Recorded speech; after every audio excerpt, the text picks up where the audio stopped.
Për të shtjelluar më tej vendimin e sotëm të grupit drejtues ndërkombëtar për Kosovën, do të kemi në linjë telefonike kryeministrin e Kosovës, zotin Hashim Thaçi. Zoti Thaçi, ju e cilësuat me rëndësi historike vendimin e sotëm për t'i dhënë fund mbikëqyrjes së pavarësisë. Duke pasur parasysh që kanë mbetur vetëm 2 muaj, pra në shtator presupozohet që të marrë formë të prerë ky vendim të vjetë në zbatim. Mendoni se vendi do të përmbush të gjitha kriteret për zbatimin e tij? Definitivisht jam shumë optimist dhe kam besim të plotë se institucionet e Republikës së Kosovës do të përmbushin në plotëni implementimin e dokumentit të presidentit Ahtisaari deri në shtator. Prandaj më lejoni që në emrin tim, por të Qeverisë së Republikës së Kosovës, të uroj qytetarët e vendit për këtë sukses të ri të Kosovës. Sot grupi drejtues ndërkombëtar vlerësoj suksesin e arritur në Kosovë, vlerësoj të arriturat e shtetit e Kosovës dhe grupi drejtues ndërkombëtar tregoj besimin për institucionet e vendit, besimin për vizionin ton euroatlantik, për qëllimin ton për të integruar edhe në NATO dhe Bashkimin Evropian. Prandaj vendimi i grupit drejtues ndërkombëtar që të përmbyllet mbikëqyrja e pavarësisë së Kosovës është vendimi i drejt, e ka dhe simbolikën edhe historinë e vetë, është rezultati përpjekjeve madhore të politikës dhe qytetarëve të Kosovës. Po, zotë kryeministër, procesi po përmbyllet pavarësisht se plani i zotit Ahtisaari nuk është zbatuar veriun e Kosovës. Nuk i bën më të vështira përpjekjet tuaja largimi i zyrës civile ndërkombëtare nga Kosova?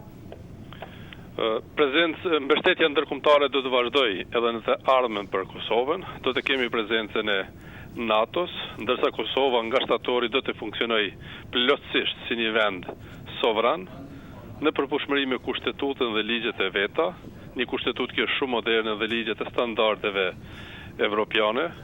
Kosova është në rrugë të mbarë për implementimin të gjitha reformave demokratike.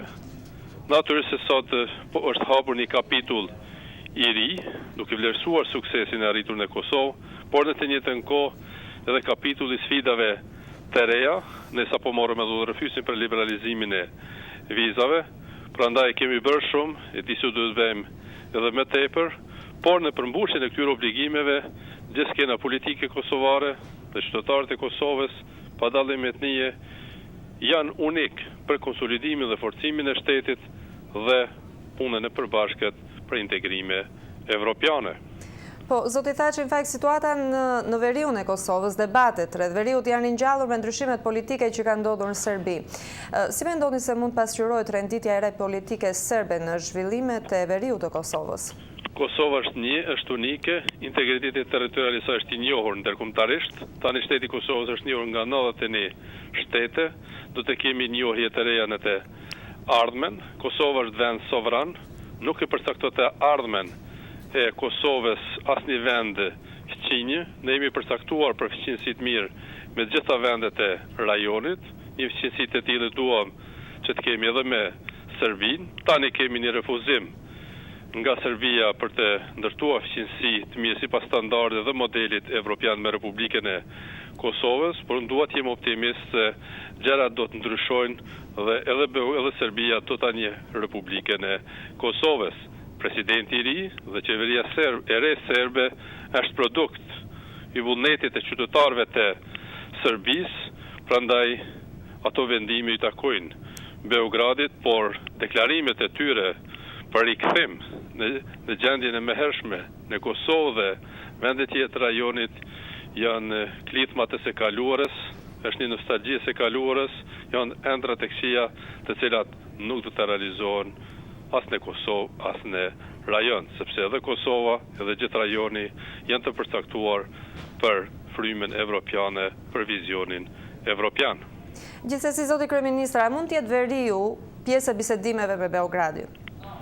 Kosova është vend i pavarur. Kosova do të vendos për vetveten. Veriu nuk mund të jetë pjesë e asnjë dialogu me një shtet fqinjë. Veriu është pjesë e Kosovës, por qeveria e Republikës së Kosovës do të prezanton projektin integrues për integrimin e gjitha komunitetet dhe kohët e kësaj edhe të serbëve që jetojnë qytetarët në veri, një projekt gjeneroz që kupton integrimin e institucione dhe shoqëri. Por fillimisht duhet ketë lëvizje të lirë, sundim të ligjit, rend demokratik, zgjedhje të lira, që qytetarët atje të zgjedhin liderët e tyre dhe qeveria e Kosovës dhe personalisht jemi në shërbim, do të jemi edhe në të ardhmen të gjithë qytetarëve pa dallime etnike. Po, zoti Thaçi, ju faleminderit, ishim në linjë të drejtë për drejtë telefonike nga Vjena me kryeministrin e Kosovës, zotin Hashim Thaçi. Faleminderit gjithashtu për juve.